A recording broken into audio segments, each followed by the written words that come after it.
Let's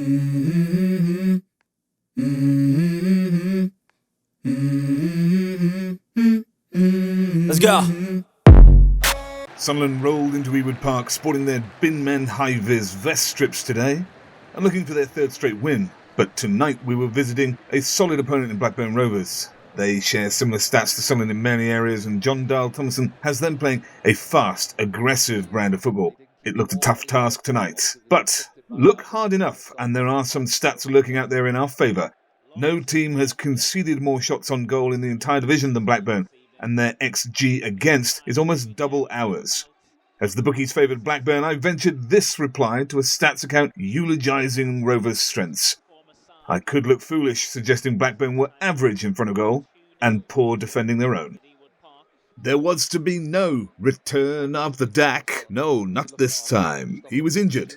Mowbray then kept faith with the same team that gave the Super Hoops the runaround last weekend, meaning that Pritchard earned a deserved starting spot in his favoured number 10 role, and Job dropped back alongside Neil. And then we were ready, so buckle up, as the two youngest sides in the Championship went at it down in the valley tonight.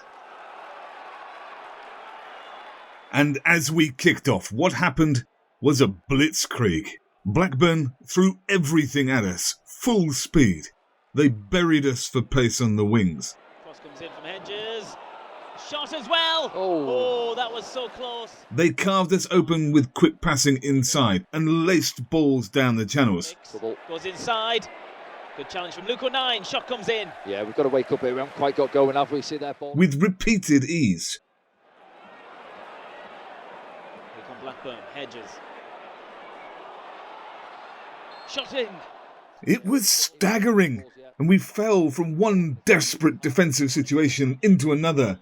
Saved here, only 3 yards out by Ballard's commitment. There, the second one stopped by Ballard. The third one goes over, and really they should have scored from that, Danny. Yeah, well, it's knocking at the door, aren't they, to say the least. Blackburn, 3 opportunities there, I think, and see there in behind Luke, and it's a couple of times they got him behind us, squares him up, chops inside Luke, strike away Anthony Patterson, scrambles it clear, then Dan Ballard, oh what a block by the way, Dan Ballard, that third one, look at his reaction. Enjoyed that as much as... Surviving one chaotic bear pit in the box and falling into the chaos of another defensive scramble. There's no flag yet, but maybe when he gets on possession, nope. He's onside, ball into the middle. Dear me. Smolix is behind by Ballard again. Oh, we're hanging on, aren't we? I haven't seen such a sustained onslaught on our goal for a long time. It was frightening. There is no doubt that Blackburn are a very good side, and we were deep in trouble here. Will it open up? When we did have the ball, they pressed high, but not crazy like Southampton, but more in a controlled fashion that simply denied us space and time to play out. We frequently lost the ball, and Pato was forced almost every time to punt long, giving the ball back to them to recycle and come again. Somehow we hung on, and then wise old Pritch bought a free kick. Second wind, yeah, let's have a look. Oh, he feels like he's towed it through his leg. He's not injured here. He's just slowing the game down, buying time. He talks to Neil before the kick, telling him what we need. And having survived the onslaught, from here we gradually clawed our way back into the game. Burstow holds up play well here. Looking for a free kick there. Good from Burstow, good hold up play. Yeah. And minutes later he was put through, but Pears is quick off his line on this occasion. Through the lines, but instantly Pears. And then, after 25 minutes of the lads doing an impression of the Alamo, we started to exert some control over territory. Look at this. We are marked up pretty well here, and Burstow does the striker's job excellently. He cuts off the option to the other centre-half. Very quickly, the lads recognise a situation has developed that should trigger an aggressive press. This boxing off is a classic trigger for a gegenpress. We've covered off most options for passes, have numbers high up the park, so that if we can win the ball here, we are no more than 2 touches from a strike on goal. It's an opportunity and a risk that should be taken. The lads are clearly well trained, because we see Ballard and O'Nien react to this situation and rush up to sustain the press, and it works. The ball is won. It falls to Hume, who megs the player. Tries a cheeky nutmeg. Just about comes off. Gets it back. Puts in a great cross to the back stick. Lovely ball. Oh. And out of nowhere, we've got a penalty. Out of nothing, Jack Clarke goes down. Yeah, not one of the Blackburn players argue it. The two of them look to the heavens as well. Sure, it's soft to concede, and they may not have deserved that given their powerful start. But I see it as payback for the obvious penalty Clarke was denied here last year. Well, wasn't it? It's Jack that's going to step up and take it. Stepped up at, was it Preston, wasn't it? The penalty there. Jack Clarke converts the penalty and puts Sunderland one goal up. He can!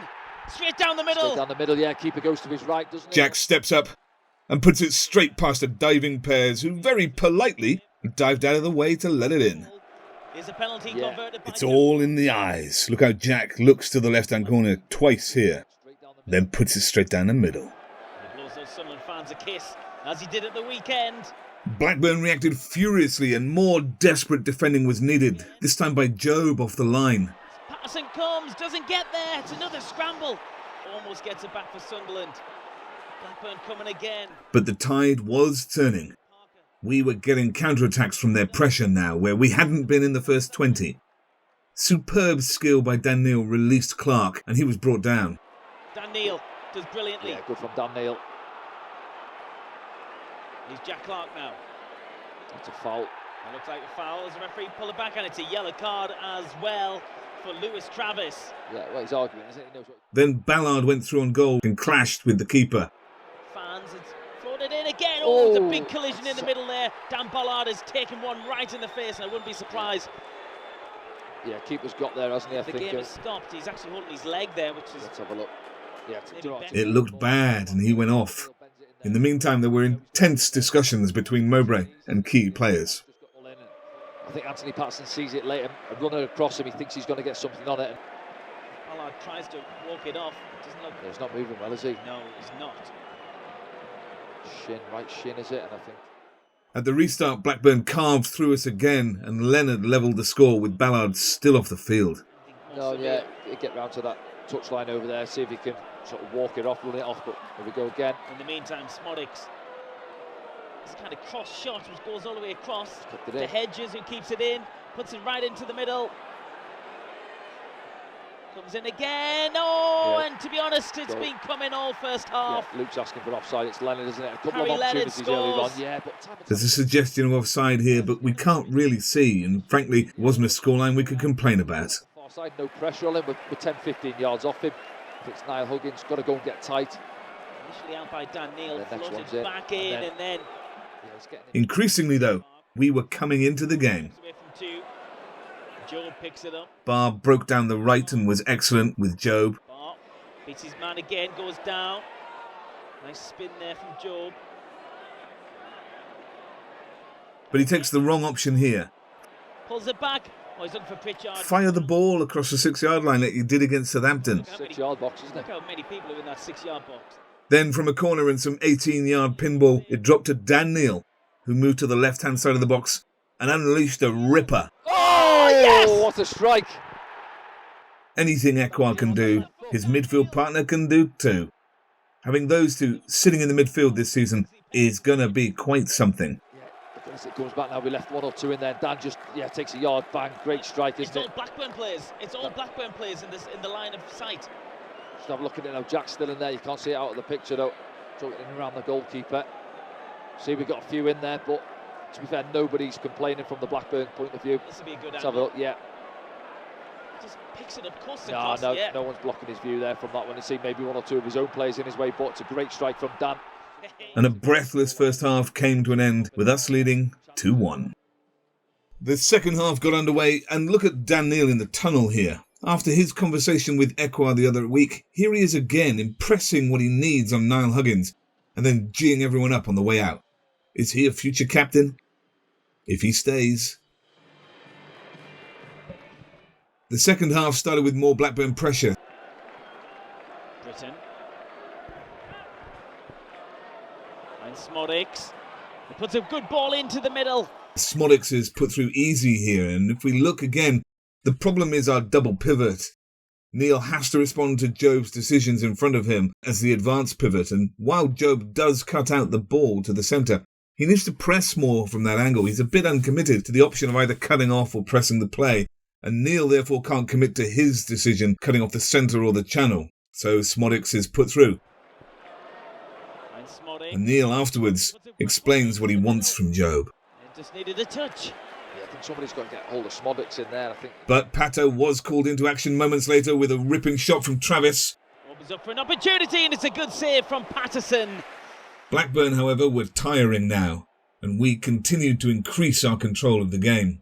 Pritch released Clarke. Pritchard releasing Jack Clarke. Abdullah would be the most advanced player on the far side. And then it was Clarke who intercepted the ball minutes later to surge upfield and put Burstow in. For Sunderland. Got Burstow to the left. Jack Clarke still going. Mason Burstow. But he left us wondering about those stories of him breaking the onion bag in training with his tame shot. As we gradually gained control, more chances came. Pritch with a lovely step over, and we're away. Smartly leaves it for Jack Clarke. It's a massive switch on if he can find Abdullah Bar. That's what he's gone for. He has. Job's on the inside. Job with a step over. Nice pass to Jack Clarke. Job again, fancies it. Deflection, he'll go for the corner. Yeah, just wouldn't open up for Jack. They doubled up on him as it came across that left-hand side. It's good though, good switch from him. Out to Abdullah Bar. It was all us now, and John Dahl Thomason made 3 substitutions to remove 2 yellow-carded players and try and restore something to a clearly tiring team. And it nearly paid dividends immediately. Well. Britton skips around a couple of Sunderland players. Gets it back as well, the cross will come in, pulls it back. Pritchard goes down, still not cleared by Sunderland. Bellingham gets his foot on it. Burstow tries to. Everyone stopped for a moment there. Trouble.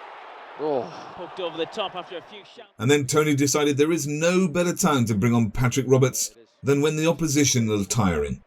He replaced Burstow to play as a second number 10 alongside Pritchard. Here we were, again, voluntarily adopting our 3-7-0 formation. And with all the bodies we had overloading the midfield, more chances came. Pritch releasing Clarke. Pritchard there, outside of the right boot, and keeper, yeah, sharp. But he can't quite get there. And then we saw glimpses of our Barca on the weir again. Gets it back of Pritchard, and then plays it forward. Can Pritchard get it under this? It was a nice touch from Roberts in there as well. He's Abdullah Bar for Sunderland. Got 2 ahead of him. Goes back. Job's there. Bar and Roberts combined well. Bar. Roberts. Bar gets it back. Does he fancy a shot? Blackburn's still got chances like this where Markande hits the post though. Left and right. Markande! Oh! Does that hit the post? Looked like, didn't it? Yeah, he just chopped onto his... But they were rare now. It was all Sunderland. Job stole the ball, and Pritch fashioned a chance to score. Jack Clarke. Roberts is making a run now. Nice. Pritchard. Goes across, Bar. Shot from distance. Then Dan Neil intercepted. Pritch picked it up and put in Jack Clarke. By Sunderland. Pritchard. Jack Clarke onto his right foot. Oh, he's going to walk it in. Oh, yes! Absolutely brilliant by Jack Clarke. This boy's on fire. Wellens enjoying that behind the goal.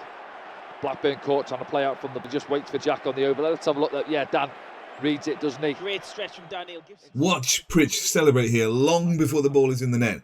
He knows that from there, Clarke will tear you apart again.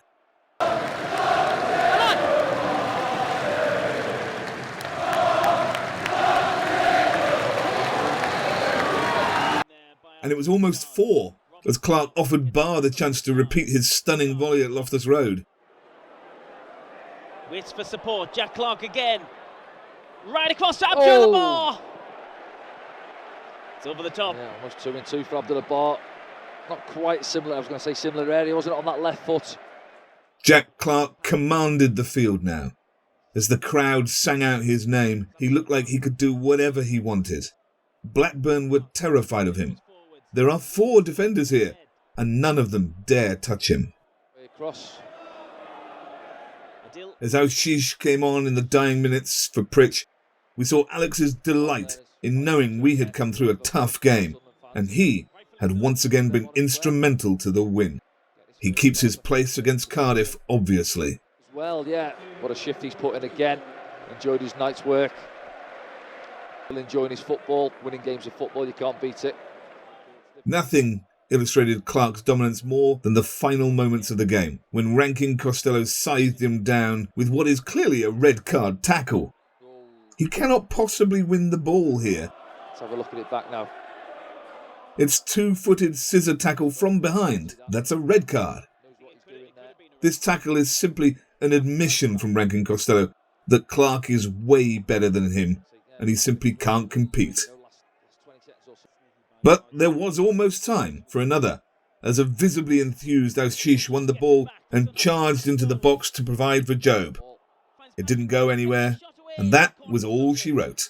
The ref blew, and we had won a very hard-earned 3 points. I know it might seem like we rode our luck in the first half, but the defending was totally committed, and there are multiple players throwing themselves in the way of the ball. And we scored 2 goals in the first half. You don't do that if you're having a bad day. All over the pitch we saw maximum effort, and we reaped the result for it. A tremendous effort. How were the bin men? Now, can we make it 4 wins in a row? Well, let's find out, and I'll see you next time.